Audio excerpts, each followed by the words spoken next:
What about workplace and or labor conflict that goes public? Do you have a framework of a plan prepared to deal with that? Well, in February of 2010, I didn't have a plan. I'll start by saying. In February of 2010, after months of conflict over my stance on dealing with police misconduct in our organization, the police union in the department released a non-confidence survey directed at both me and my deputy chief, and they made complaints to the police commission, and they tried to have us fired. Did we know about that in advance? Well, we had a sense of what was coming for at least a couple of months in advance. But when it hit, did we have a coherent, well-articulated, and communicated plan developed that we had done while we had time on our side? No, not really. No, we didn't.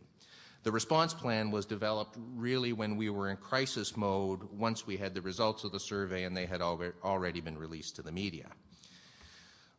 And organizational turmoil, as you know, it reveals cracks and highlights conflict that otherwise might have remained hidden under the surface.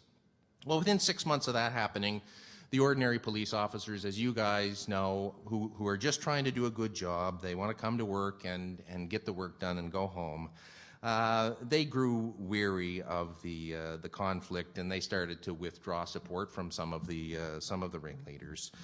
Then within a year of that, the union executive was replaced with moderates, and that's by the members themselves, again, who grew weary of the conflict.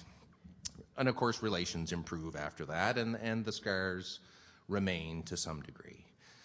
So if labor conflict is predictable, and I think you would agree that to some degree it is, should we not plan for it? Should we not have those frameworks of plans in place? Let me talk about service delivery problems.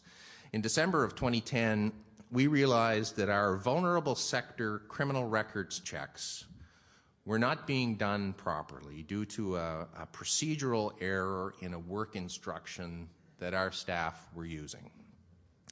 The database that houses the pardoned sex offender records was not being hit when the queries were being done. So those of you who have a background and know what I'm talking about, you're probably shaking your head saying, oh my God, can that spin out of control? Yeah, that can spin out of control.